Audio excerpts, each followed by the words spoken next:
Hey guys, it is, well, right now it's actually Thursday, the 26th of March. Um, so it's pretty early in the morning for me, and I'm actually quite tired, but I missed the last 2 weeks of doing this. So it's time now for a comic book review thing, and I'm going to try and make this really quick because it's really late and I am actually very tired and I still have some stuff I got to do. But yeah, so I did miss the last 2 weeks of doing this, and if you're at all curious as to why, it's actually because I was in Tokyo from Wednesday the 11th to Wednesday the 18th, or well, I left I left New York to Tokyo on Wednesday the 11th. I landed on like Friday the 13th, and it's a long flight and you lose a day. Then I got back the next Wednesday on the 18th, and I picked up everything, but I was so jet lagged I just could not get around to doing anything. And I was thinking maybe this weekend or last weekend at that point I would have done the videos, but I don't know, they were like a bit too late. But in case you're wondering, like things that really popped out. I really enjoyed Howard the Duck #1, which came out on the 11th by Chip Zdarsky, who also illustrates Sex Criminals. Really fun book, really enjoyed it. Keep on with Squirrel Girl, really enjoyed the most recent issue of that. And nothing else really popped out, I guess, in those few weeks. There might have been an issue of Saga, but I don't think so. Actually, I forget. Anywho, moving on to this week's comics. Just don't want to spend too much time in the past. Let's just get to the present. And this week we are starting with Adventure Time issue. What issue are we? Issue number 38. I don't know why I was looking at the book when the cover's right on the laptop screen in front of me. Anyway, picking up and finishing the arc we started, I think it was last issue or a couple issues ago. I forget honestly how long this arc has been lasting, but not long in any case. Anyway, this one finishes the arc, which involves Finn shrinking down Fantastic Voyage style and going into Jake to try and find out why Jake is capable of making food and nobody else in all of Oo can do this. So he goes down, shrinks, finds the source of Jake's food making abilities, and then well, it's the end of the arc. So he finds it, takes it out. The rest of Oo gets their ability to make food back again. Meanwhile, though, we get this adventure inside of Jake. Actually reminds me a bit of a recent episode of Adventure Time, although the episode was a lot more in Jake's head rather than in Jake's stomach. But the comic does some pretty neat stuff with this, just in the pictures, illustrative-wise. There's a sandwich princess that's pretty neat that Jake is almost threatened by because he feels it's the perfect match for Finn, and he makes a pretty strong argument for it. There's also a pretty good subplot of Finn becoming a little too obsessed with his new sword. So he seems not really cowardly, but he's more cautious about getting hurt, because if he gets hurt, then he can't use his sword lasers anymore. So that was a neat little kind of a sub-story that I hope continues to run on in this book for a few more issues, or at least, until they squeeze everything they possibly can out of it, because it is sort of interesting how this sword is giving Finn a bit of a vanity problem, or something similar to that. Anyway, though, just watching the latest episodes of Adventure Time and reading the comics, there's still a lot of similarities. It's still obviously the same property, but they've grown apart, I think, just, I don't know, in other ways, where the show's tackling kind of, I don't want to say more mature, but kind of deeper, more mental, I guess, themes, where the Adventure Time comic is still very much more comical and lighthearted than the show is right now. And to be honest, I'm preferring the show over the comic by a wider margin than I ever have been, so I don't know how much longer I'll be picking this one up and saving myself $4 a month. Also, it's $4, and I don't know, it's just don't know how much longer I'll be picking it up, even though it has not dropped in quality. It's just one of those, I'm gonna have to start paying bills soon. I should probably spend less money on comics, as much as that hurts me to say. Not the best way to start off one of these videos, I'll admit, but things pick up a bit with Conan and Red Sonja, issue 3, penultimate issue of this little limited series here. We open again in the middle of something new, not connected to the events of the last issue directly. We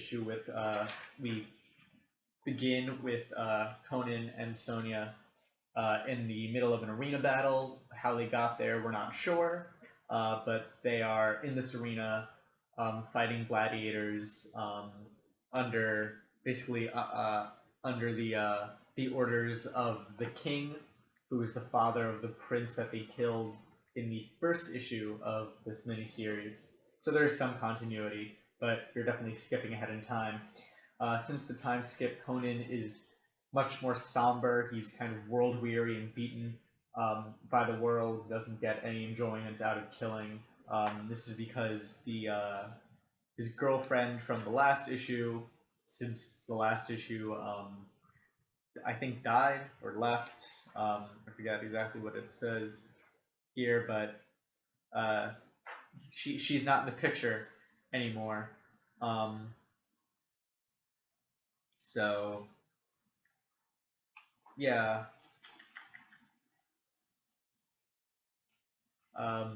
So Conan is all mopey and anything and all that sort of stuff. And in a moment of the two warriors getting very personal, they get very, very personal indeed. It said in the comic, the narration says they're not in love, they're not having any feelings towards each other. It's just that they are very compatible and they are both kind of sad, just looking for something to cheer them up. But it's a tease. The whole thing's a tease because then the bloodroot happens to infect Conan. So nothing. Actually, I thought it was like pretty. It was a pretty good tease. Like you thought, oh, they're actually doing this, and reading. I guess it's of two minds. Like, oh yeah, cool, sex in a comic book, or oh, I can't believe they're doing this. It's so and I was bouncing between it as I kept on writing the panels. Like, oh, this, it's not just sex for sex's sake. It's like, it's actually characterized pretty well. The motivations are clear. It's not just titillating. It's like, okay, this is something that is very human. And then it's like, oh, nope, not happening. It's Bloodroot. Yeah, it's a very effective, I think, emotional play that this book teases with. And then the book goes on from there to be a kind of the thing we've all been expecting, I guess, other than maybe they kiss, is the Conan versus Sonja duel to the death, which they've been setting up pretty much for the past 2 issues, and now it finally happens in this one. And unlike what a lot of other comics would do, I feel this one actually gives us an ending. The duel ends in the last few pages of this book. I'm not going to spoil how it ends, but I will say that one person is definitely the winner.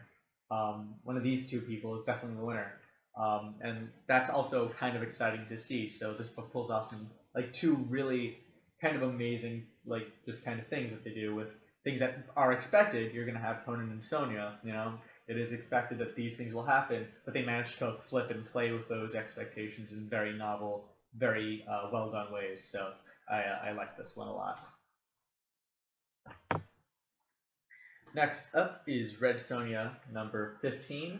Again, the last issue of the kind of Sonja without forgiveness arc. So in the last issue, in order to fight against her curse, which is that she is incapable of forgiveness, Sonja decided to hold her hands into a bonfire. And as we see very early on in this issue, it is quite graphic. She hurt herself really bad doing that. And this is really graphic. Just for a comic, I'm kind of squeamish in real life. Like I can't stand the sight of my own blood or anyone else's blood. Just blood kind of freaks me out. And looking at this panel, I felt something like go up in my throat, like whoa, not actually a gag, just like a I don't know, weird sort of okay, that's too much, you know. And I wanted to look away, but at the same time I couldn't. You know, I was like reading through my fingers like that. Um, and what happens? I forgot how I'm doing this notes system. It got all flipped around on me. So yeah, Sony goes back to the bar that this all kind of started with, the tavern rather, or inn. I don't know. She goes back to the place where this all started, where she ended up severely beating one of the villagers, and asks basically she can't forgive. She asks them to forgive her, and shelter her from the evil wizard who is looking for her now. And as Sonya's in this inn, she falls very ill. Her hands are infected because, of course, they're infected. They're basically open wounds, huge open wounds at this point. And she has this strong inner monologue about kind of finding peace in death. She feels herself getting colder, growing, you know, closer and closer to death. And then through this experience, she finds out, she remembers how to forgive people. While she's recovering, or while she's laying down and dying, rather, the villagers do their best to kind of protect her from the wizard. They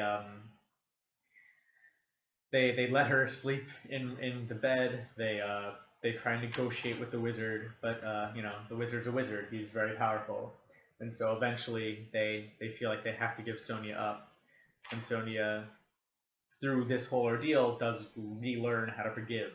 And it's a very, very satisfying ending. It's very satisfying how you get there in this one book, from unable to forgive to going through this very harrowing experience that you did to yourself, having others come to your aid, and then forgiving them when they can't do everything to prevent more harm. It's a very touching kind of story that they set up here. Then the ending is just as fulfilling, just as emotionally gratifying. I really like how they actually end this book. Again, don't want to spoil it, but needless to say, Sony doesn't just learn how to forgive. It becomes almost a superpower that she can forgive again, and then what she does with that. Also near the end of this book, Sonya kills a guy with just her mouth. It just takes a big chomp out of him and kills him, which is really Red Sonja. That's like really, really just strikes me as, yeah, that's something Red Sonja would do. That's like Red Sonja brand badass right there. So that was really cool. Next up, we have Future's End, issue 47. Issue 47, there we go. Over the last two issues, Brainiac was defeated, Brother Eye got activated, and Terry McGinnis died. Terry McGinnis was killed, and here we basically were continuing from that happening.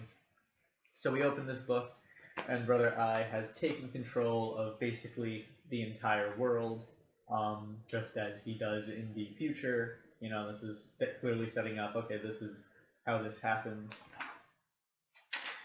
Mr. Terrific, Batman, and the Atom try to escape Terrifitech, which is, you know, like Brother Eye's home base. So they're trying to escape both of these Brother Eye zombies when they're rescued by the new Batman Beyond, Tim Drake, who took the mantle from Terry McGinnis between the past two issues.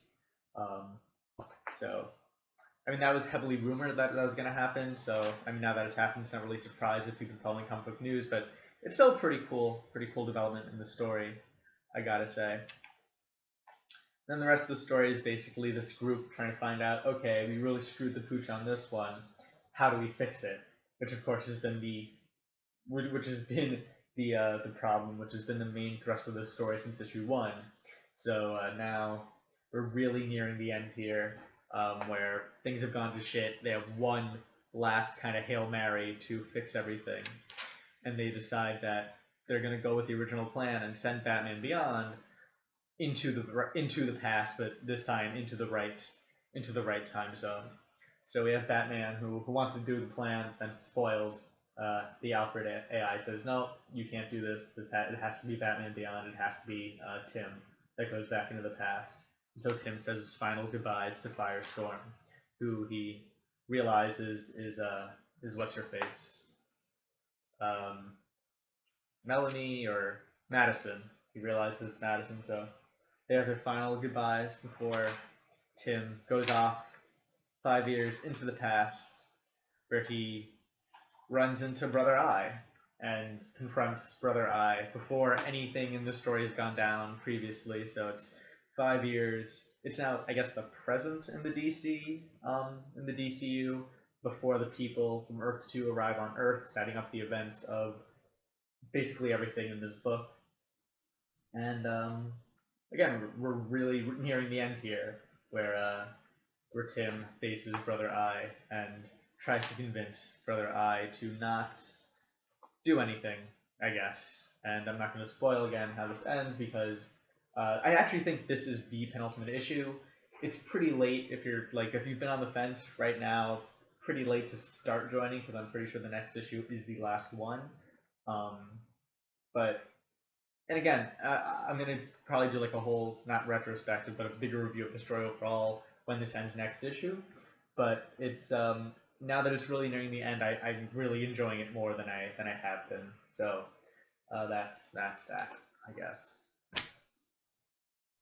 Next up, we have Gotham Academy.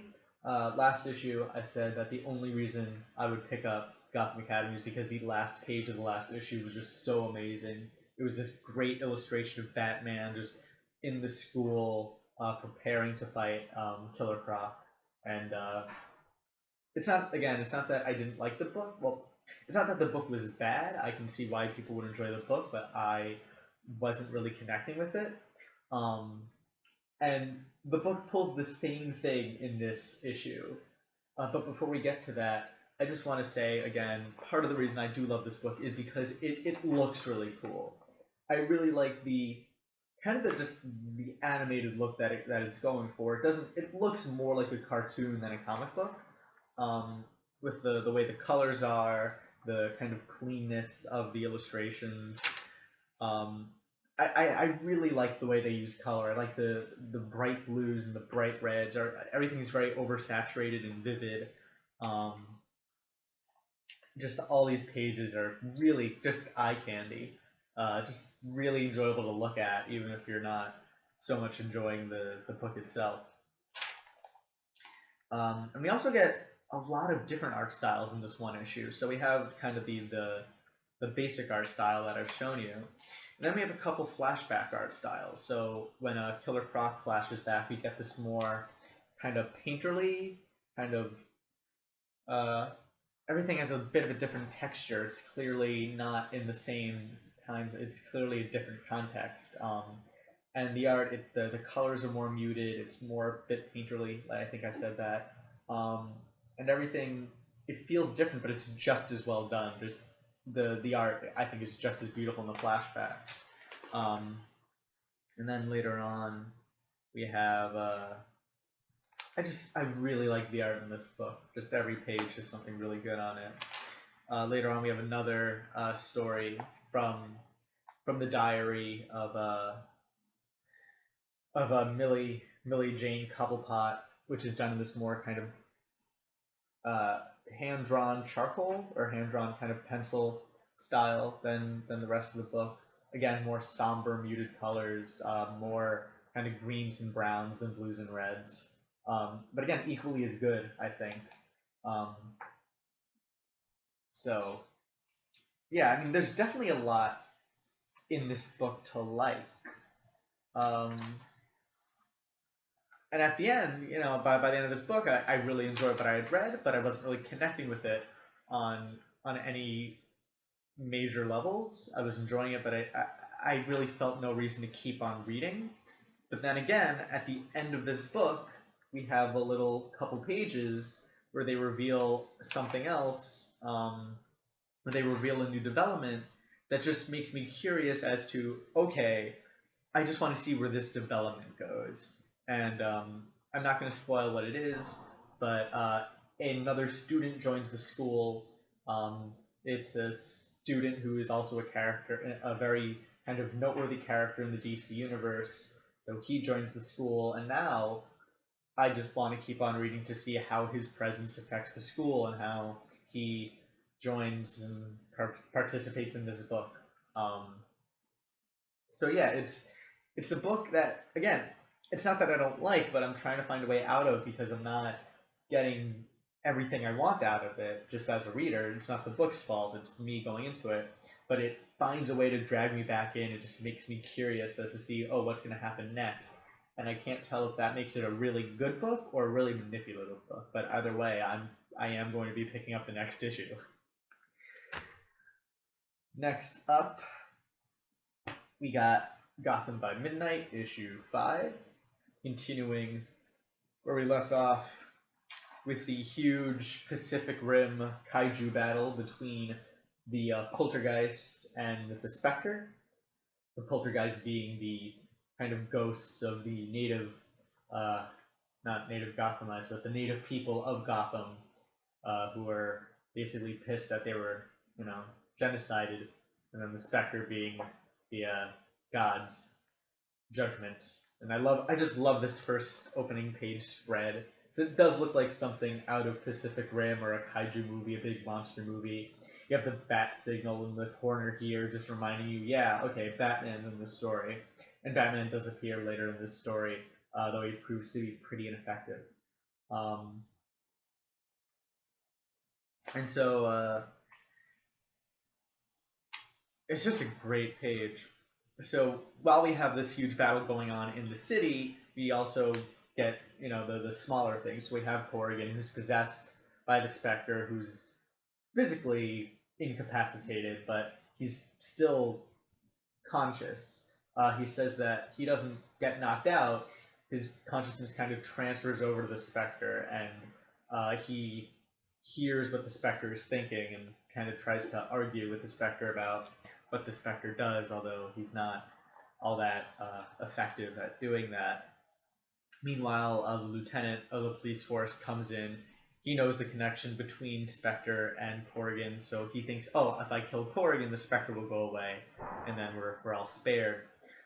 So we have the rest of his teammates try and stop the lieutenant from doing this, from killing Corrigan while he is physically out of the game.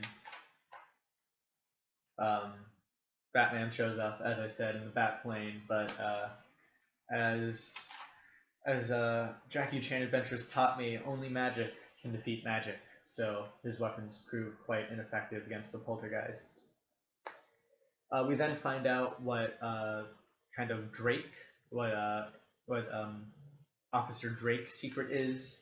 This one, the one who screams, and I thought it was a superpower. Initially I really thought her being named Drake and her having a superpower involving screaming was a reference to Black Canary, Dinah Drake. But it turns out to be something different in this issue. And again, they don't say it in words, but it's spelled out, I think, in a way enough where it's like, okay, if you put 2 and 2 together, and maybe it's not 4, but maybe it's not what I thought it was, but it's definitely this now, or definitely something incredibly close to this. I feel like it's all but spelling out exactly what the deal is with Drake. So by the end of the book, the Spectre defeats the Poltergeist, but not without a price to pay. And again, that's a pretty big spoiler. Not going to say what it is, but yeah, really enjoying this book. I thought this was the perfect kind of the perfect release of everything that this book has been building up to. It's really fulfilling to see a giant, basically kaiju battle between the Spectre and this genocide Poltergeist, and it managed to do this really big thing, to have these really big stakes without losing focus of the smaller characters and the smaller scale stuff. That was all kept in the story very well, and it never felt like you were going from big to small. It always felt like everything was equally important, which is very hard to pull off, I find. So, yeah, really enjoying this book, and I hope it continues this very delicate, this very fine, delicate tightrope that's pulling off. Moving on to Arkham Manor, issue 6. And arc-wise, this book feels a little weird to me. And in the last issue, we got kind of what felt like the conclusion of the main arc this book was telling us. And I guess this serves as sort of an epilogue. We open with a mystery monster patient in Arkham Asylum that Dr. Arkham wants out of the asylum. Just doesn't know what it is. It frightens him, and the police says that they will get Star Labs on it. So setting up kind of, I guess, the next big mystery in the manor. And we then kind of the main story of this issue involves Batman, or Bruce Wayne rather, having this strong inner monologue, and we follow kind of his inner monologue as he chases one of the escaped convicts, and just kind of ponders the whole idea of Arkham Asylum being in his father's house. Again, I really like the art style of this book. I really like all the scratchiness. I like the kind of the filth, the dirtiness, the height of everything. I don't know. I really like the art style in this book. It's really kind of moody and gritty, but not like too serious about itself. It's still very comic-y. It's still very. I like the use of color. Kind of doesn't match quite well with the line work. Like, I can see this being a much darker book in terms of color saturation, but I like that it's lighter. I think it plays very well with the figures, with the line illustration, with the line work.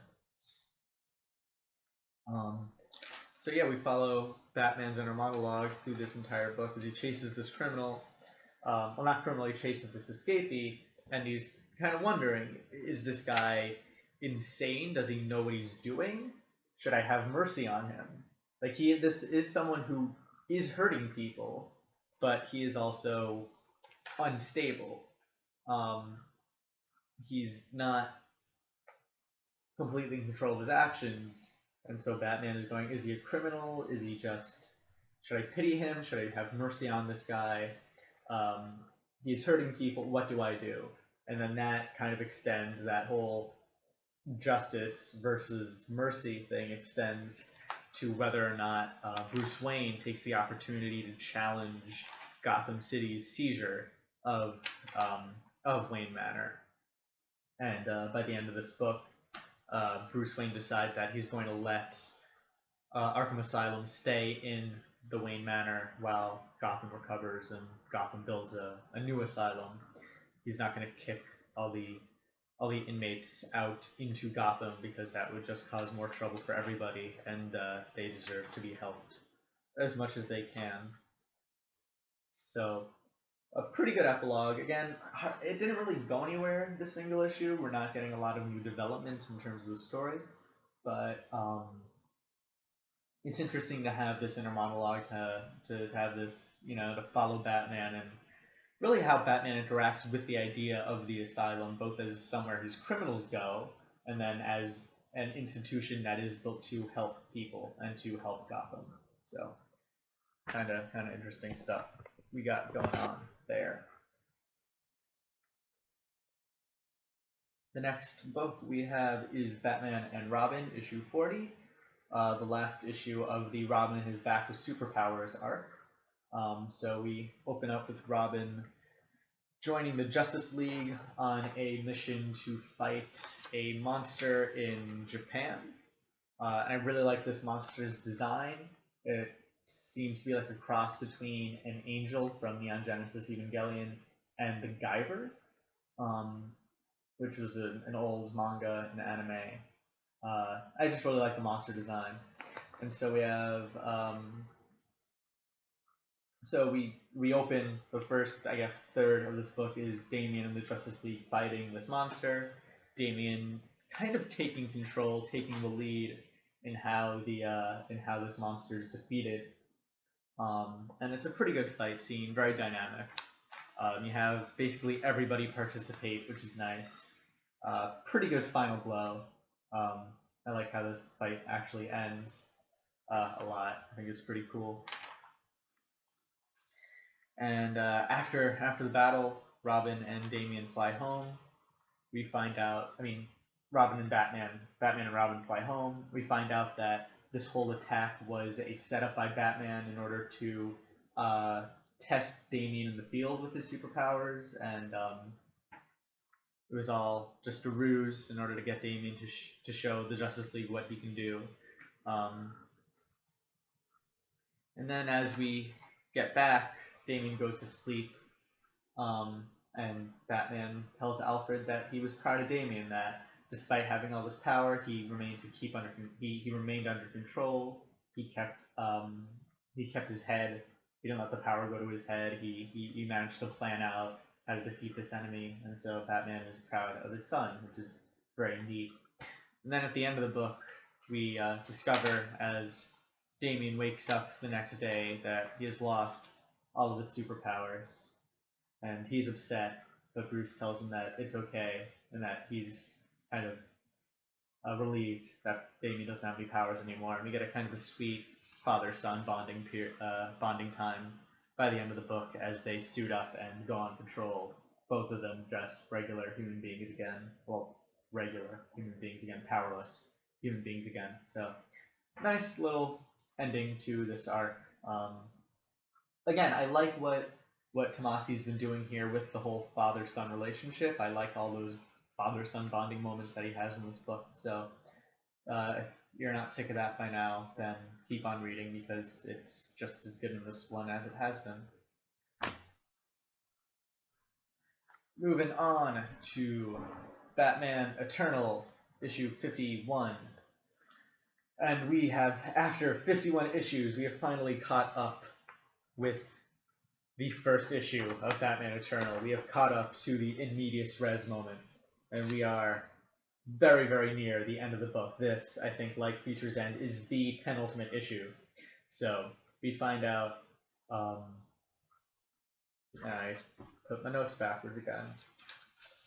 So yes, the Clue Master turns out to be the big guy who planned out this entire thing from the beginning. And a lot of this book is basically Clue Master monologuing, how he finally beat the Batman, and how it was so easy because Batman never expected him, and how he was the C-list villain all along, and so he can get away with all of this, and how he's so much better than Batman because he can work under the radar, and Batman's dumb and he's really smart. So a lot of this book is just a villain monologue, and of course, while Clue Master is busy monologuing about how he came up with all this brilliant plan, and how it was so simple to trick Batman, and because Batman was always looking for a bigger fish to fry, and how Batman totally believed his own story, Bruce Wayne is slowly escaping because he's Batman, and he escapes from change really easily.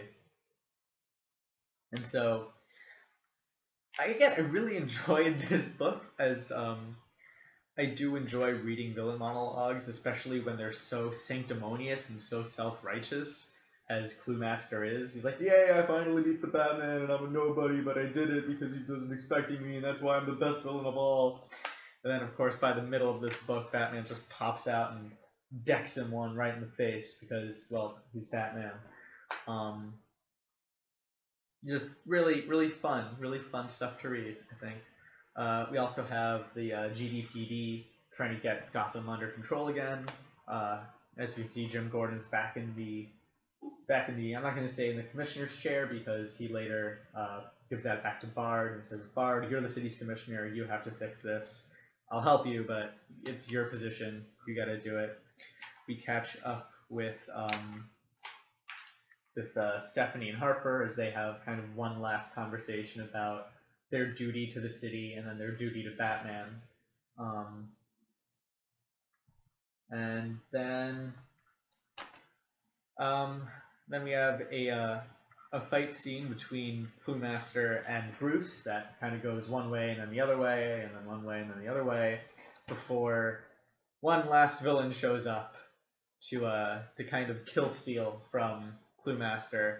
One last surprise villain that kind of hijacks the story for the one issue it has left in it.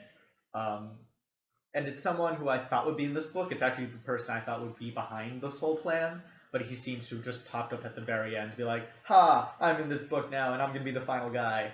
So, happy to see him.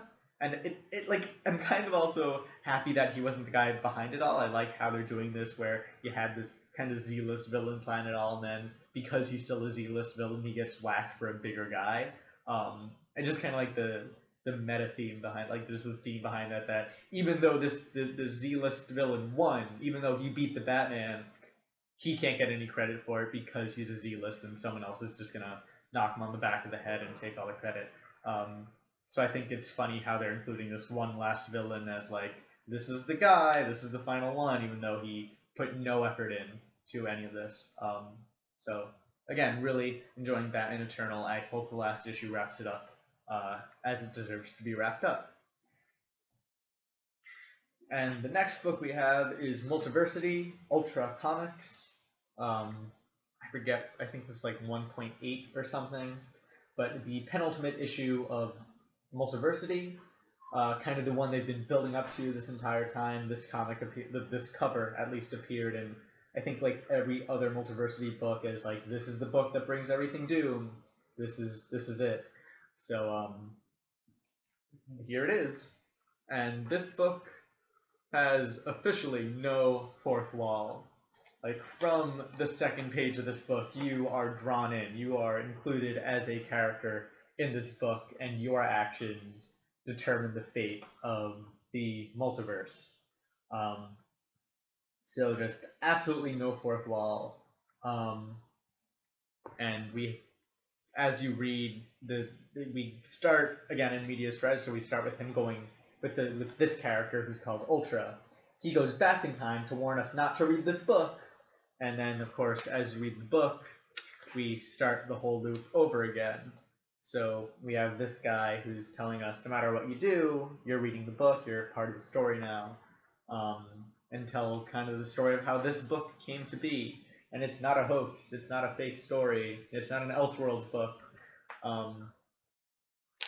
So we see the creation of this character, who is Ultra Comics, and then he's kind of made to be the perfect comic book character, the perfect idea, an unstoppable hero.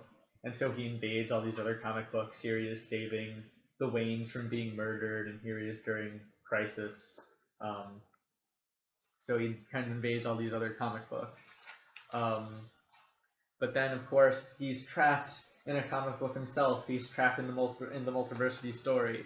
And so even though he tries to save everything, he can't.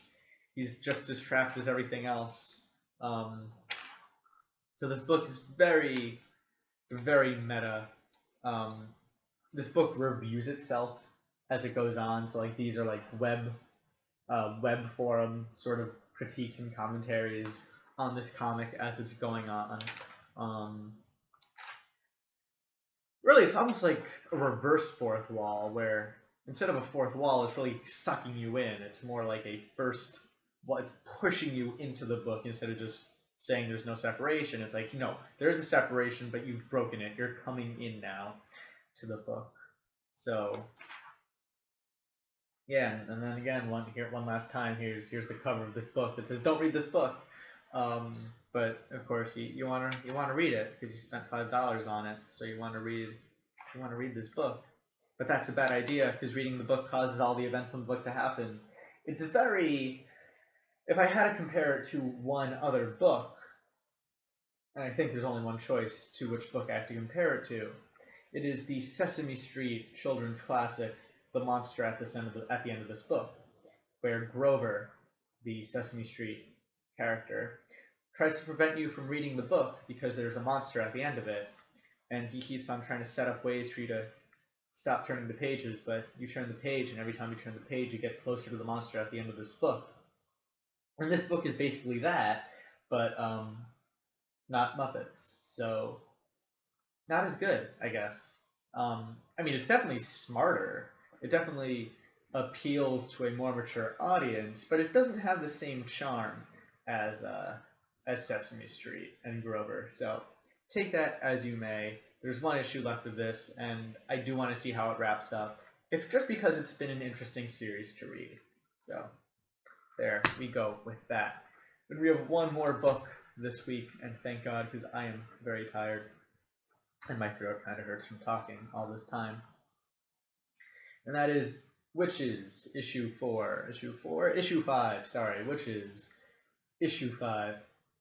And again, the penultimate issue. Lots of penultimate issues in this review video. So we hop back and forth between kind of two timelines. The first is the current timeline where nobody remembers who Sailor is. Charlie is still trying to find Sailor, his daughter, but nobody seems to remember that Sailor existed, or at least the wife doesn't anymore, which is of course scaring the freak out of him because, you know, that's the mother of his child, and she doesn't remember the child ever existing. So Charlie confronts a cop, and we learn that the cop is in league with the Wytches. The cop has made deals with the Wytches in order for certain benefits for himself. And at the same time, Charlie continues. He goes on finding his daughter. He eventually finds the home of the Wytches, which is this giant tree that grows ginger on it. A ginger house, a gingerbread house, kind of is the thing that Snyder says. It's like, oh, ginger, that's clever. He did there what he did. God, Snyder's really clever like that. And we see Charlie go deeper into the Witch's cave, or the Witch's den, trying to find his daughter. In the other timeline here, we have this kind of same mystery event they've been teasing about Charlie being an abusive father. And so we have Charlie, after this big moment of abuse, promising Sailor that he's going to be a better father, he's going to be there for her, he's going to, you know, be this guy who protects his daughter, who keeps the daughter safe from all this harm. And of course that's juxtaposed by all the Wytches stuff going on. And yeah, we're reaching the end, so this book is definitely picking up its pace. We're finally having the moment where everything's been set up, and now everything's coming to an end. Everything's racing down towards the finish. So we have Charlie he goes into the hunt. He sneaks past the Wytches, trying to find Sailor, and by the end of this book he finds Sailor, but we have one issue left, so of course not everything is as easy as it was hoped it would be, or as he hoped it would be, or whatever. I don't know. I'm really enjoying this. Again, I thought it was a bit slow at first, but now that this is going somewhere, I feel that the story is really coming into its own, and that the emotional impact of the story is really hitting. You can really tell in this issue that this is a story about a dad who could not protect his daughter, and like that's the main thrust, is that he is, and like Scott Snyder explains this in the back material too. He gives one last kind of essay about his inspiration for the story.